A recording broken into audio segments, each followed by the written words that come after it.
दोस्तों नमस्कार। RPSC Rajasthan public service commission, Rajasthan लोक सेवा आयोग एक ऐसी संवैधानिक संस्था जिसका गठन 22 दिसंबर 1949 को किया गया। दोस्तों भारतीय संविधान का भाग 14 अनुच्छेद 315 से लेकर के 323 के बीच में साफ शब्दों में प्रावधान किया गया है कि केंद्र में भर्ती परीक्षाओं के आयोजन के लिए संघ लोक सेवा आयोग का गठन किया जाएगा और राज्यों में अलग अलग राज्य स्तर पर राज्य लोक सेवा आयोग का गठन किया जाएगा। क्या आपको पता है 1919 ईस्वी का जो मॉन्टेग्यू चेम्सफोर्ड अधिनियम था उसके प्रावधानों के अंतर्गत 1 अक्टूबर 1926 को केवल केंद्र में भर्ती परीक्षाओं के आयोजन के लिए केंद्रीय लोक सेवा आयोग का गठन किया गया। रोज बारकर साहब उसके पहले अध्यक्ष बने।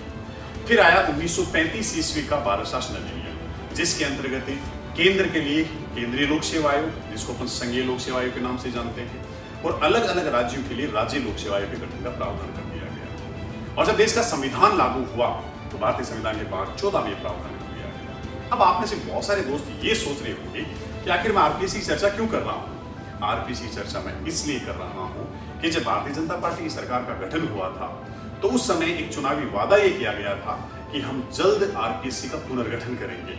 जी हाँ, अभी हाल ही में कैबिनेट ने एक प्रस्ताव पारित किया है और उसमें साफ शब्दों में प्रावधान किया गया है कि हम आरपीएससी की संख्या में वृद्धि करने जा रहे हैं। हालांकि ये अधिकार कैबिनेट को नहीं है, ये अधिकार राज्य के राज्यपाल को प्राप्त है। तो इस संदर्भ का संविधान क्या कहता है?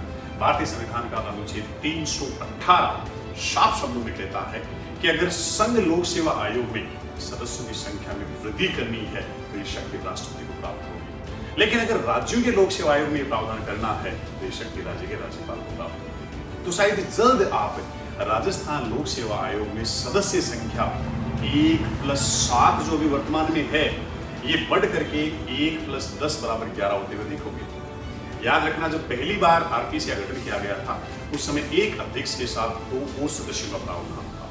2011 से ये प्रावधान बढ़ा करके 1+7 = 8 कर दिया गया है। तो जल्द आरपीएससी की जो सदस्य संख्या है वो बढ़कर होने जा रही है 11। याद रखना जो लोग सब इंस्पेक्टर की भर्ती की तैयारी करना चाह रहे हैं या जो अभी तैयारी कर भी रहे हैं उनके लिए उत्कर्ष परिवार शुरू करने जा रहा है 24 जुलाई सुबह 7 बजे से सब इंस्पेक्टर का एक नया बैच। तो अगर 2 तारे इधर और 2 तारे इधर लगाने हैं तो स्वागत है आपका उत्कर्ष परिवार।